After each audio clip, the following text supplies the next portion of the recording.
هاي يا دره، ازيك؟ هاي كويسه الحمد لله. منوره الساحل.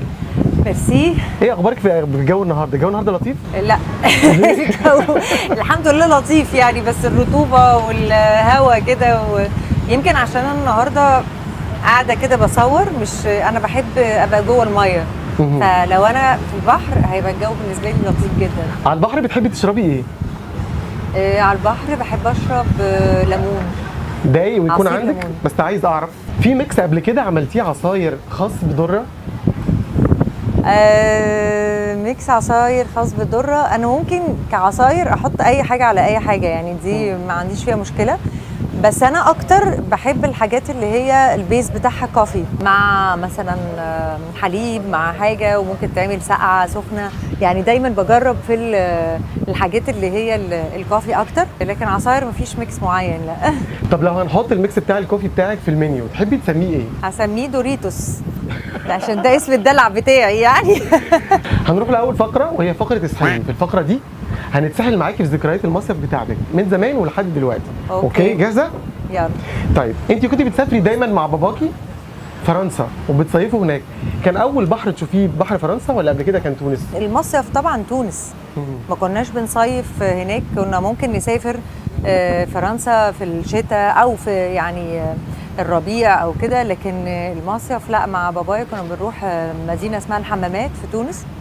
دي انا قضيت فيها كل صيف من حياتي.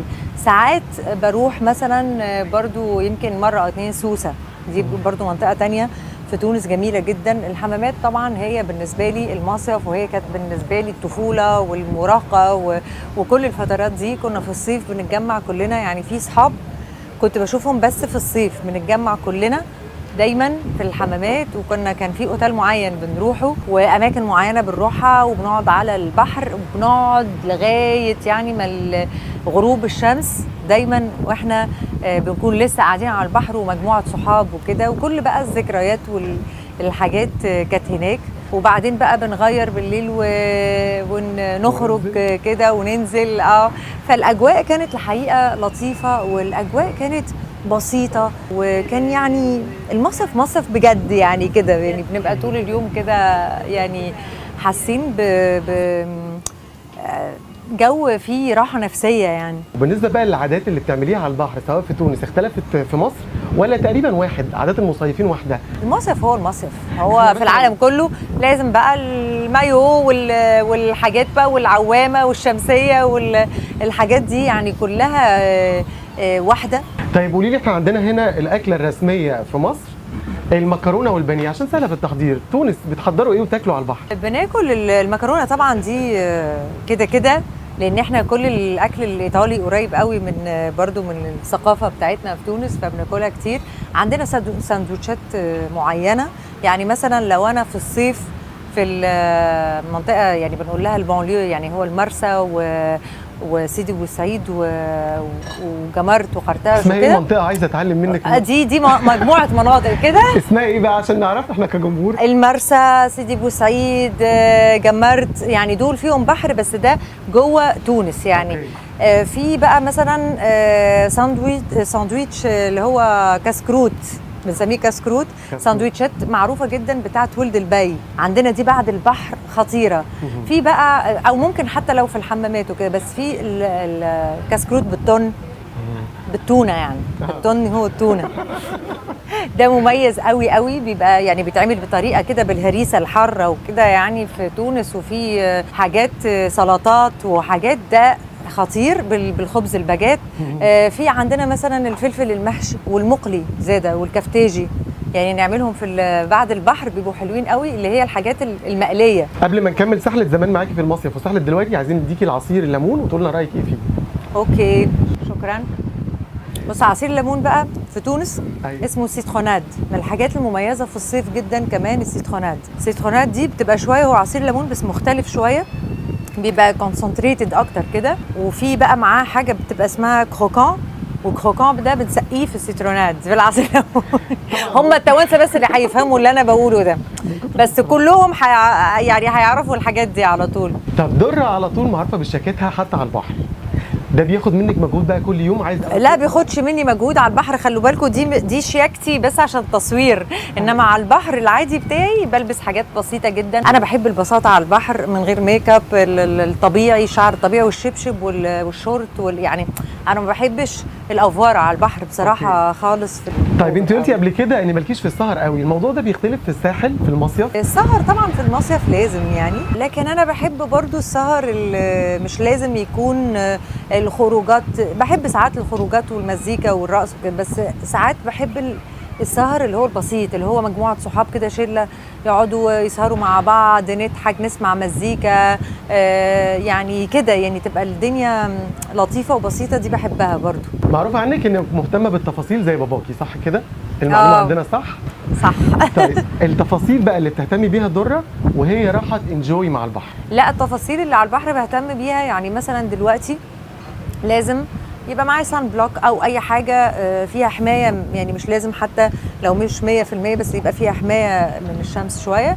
نضاره طبعا دي بالنسبه لي اساسيه جدا، بحب نضاره الشمس انا اصلا كمان، يعني عشان حمايه من الشمس وعشان كمان انا بحب شكل نضارات الشمس. طب بالنسبه للتان بتاخدي تان في قد ايه؟ لا انا مش من النوع اللي هو ممكن اقعد 10 ساعات باخد تان وكده، يعني باخد شويه كده بس، مش يمكن مره او اتنين نسيت نفسي وقعدت كتير في الشمس فاخدت تان جامد، بس عاده يعني برونزاج كده خفيف، بحب خفيف مش قوي، يعني ما بفكرش قوي في الحاجات دي على قد ما انا عايزه انزل الميه. طب اهم حاجه في شنطتك، وقلتي قبل كده ان هو الموبايل، على البحر بقى الموبايل معاكي ولا بتنسي نفسك مع البحر؟ لا الموبايل بيبقى معايا بس مش شرط ان انا ابقى باصه فيه طول الوقت، يعني يمكن لو لوحدي هبقى ببص فيه اكتر، لو مثلا معايا ناس بحب انجوي يعني القعده مع اصحابي او مع جوزي او مع، يعني مش لازم ابقى ماسكاه يعني طول الوقت. لا. طب انت شاطره جدا ومعروفه بين صحابك انك بتعملي سي فود باستا تجنن.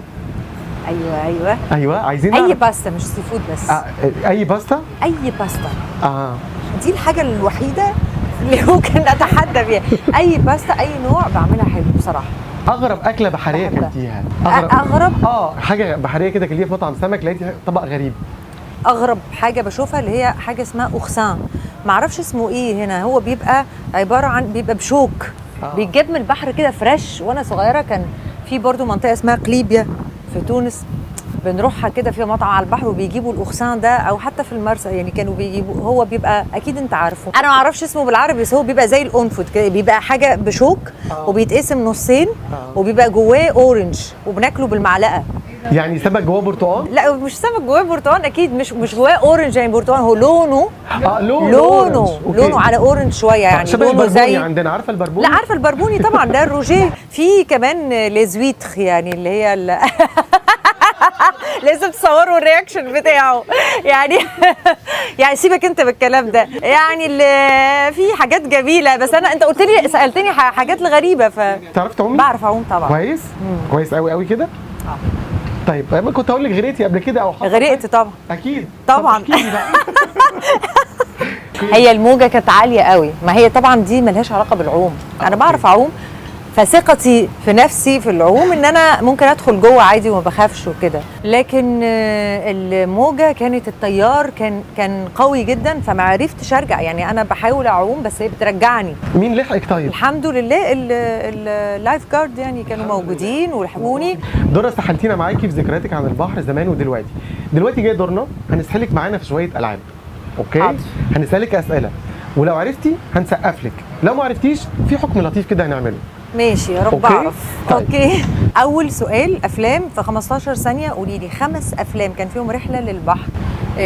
جزيره الشيطان، جحيم تحت الماء، الله، المركب، الله، الجواز على الطريقه الحديثه، بسرعه الثواني بتخلص، ابي فوق الشجره. جامد والله.